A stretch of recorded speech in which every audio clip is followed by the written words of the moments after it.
Ang tawag dyan is levoscoliosis. Tama ka, merong scoliosis, liosis. Pero ito, deviated to the left. Ayan o. Pag deviated to the left, levosco. Pag deviated to the right, dextro. Pagka S, magmula nito, pababa, bumingkong, yun yung scoliosis. Ito, left yun. Nakabukol yung left niya rito. Nga, lapit mo ka. Ganyan, talikod ka lang. Ayan o. Thoracolumbar. Igitna mo konti. Ayan, o, tingnan mo ito, nakabend ng pag ano. Ayan o. Ayan o. Dito ang kapal, ang laki o. Ayan, thoracolumbar ang tawag dyan. Levoscoliosis. Thoracolumbar levoscoliosis. Ito, yung mga ganitong kaso. Wala ka nang dapat ikatakot, hindi yan nakakamatay. Ang pinaka-worst case scenario niyan ay maaari kang malumpo. Yun yung pinaka-worst case scenario niyan. Pero, kailanman di ka kayang ano yan. Pero, yung ganyang case, mag-iingat kayo sa pagbubuhat ng mabigat. Kasi yan, nandyan na yan. Hindi na yan kailangan.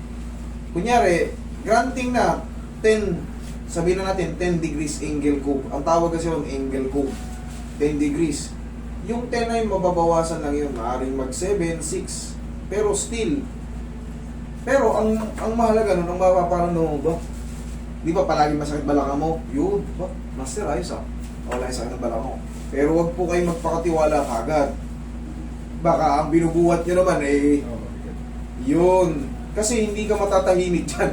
Pagka buhat ka ng buhat na mabigat, malaking posibilidad na sumakit ulit yung balakang mo. Because already, kumbaga nandun eh.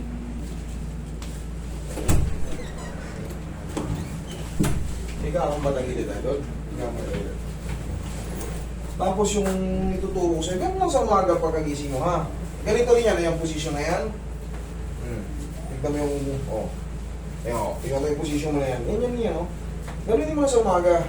Para yung naipon mong pagbubuhat ng pagbubuhat sa trabaho kasi hindi naman may iwasan. Lalo kung malakas yung pinapasukan mong bar, resto bar, para yung deliver. Sa hapon. Sa umaga pa lang, Umaga, deliver. Sabi na sa'yo.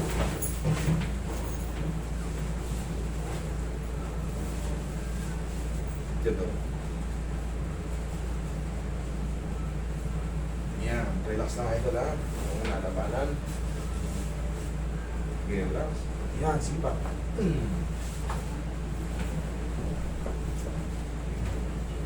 Tihaya.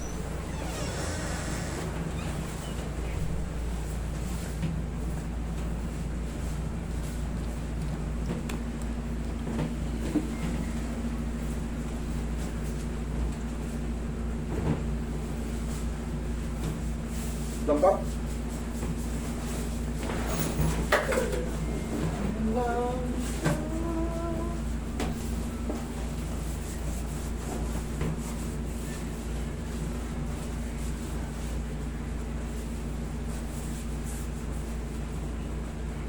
Ay, malaki rin pala yung dito mo, idol. Sorry hindi ko napansin. Sa upper, scolio pala talaga. Malaki rin pala dito, tsaka dito. Hindi ko napansin. Ay, wala ka pa rin dapat ikatakot. Mild lang yung tong sa'yo.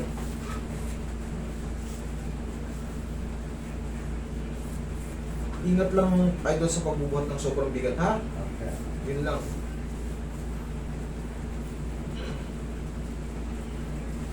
Scolio pa lang talaga. Kala ko dito lang. Relax lang.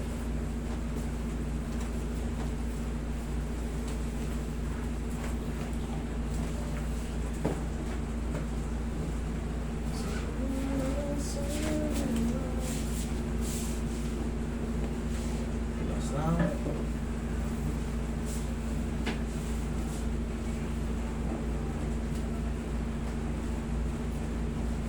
Diyan ka lang. Inhale, exhale lang kayo doon Okay, relax na. Inhale. Exhale. Yan. Diyan ka lang muna. Hindi, dito, nakamotor ka, pauwi. Eh, kasi umuulan eh. Hindi pwede mabasa. Idol, upo ka ron. May tuturo ko siya, upo ka ron. Sa may mga may scoliosis, tingnan nyo maigi to ha. General na to sa may mga scoliosis. Lumuhod kayo sa kama o sa higaan nyo, dumi pa kayo ng ganyan, no? O, di pa, ayan, no?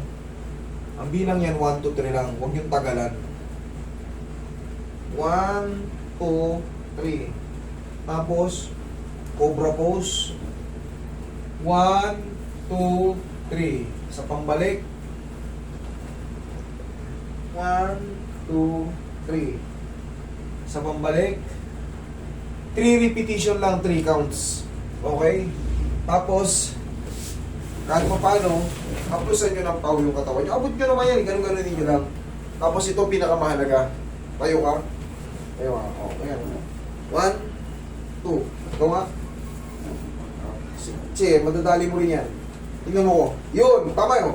1, 2. Lakasan mo na ng konti. Hindi. Tama na yun, pero kailangan may parang natutwist siya. Sige, ikaw. Okay? Yan, lakasan mo na ng konti. 1, 2. Very good. Okay na yun. Tapos, ngayon, anong pakiramdam mo? Magaan-maga na. Okay? Thank you.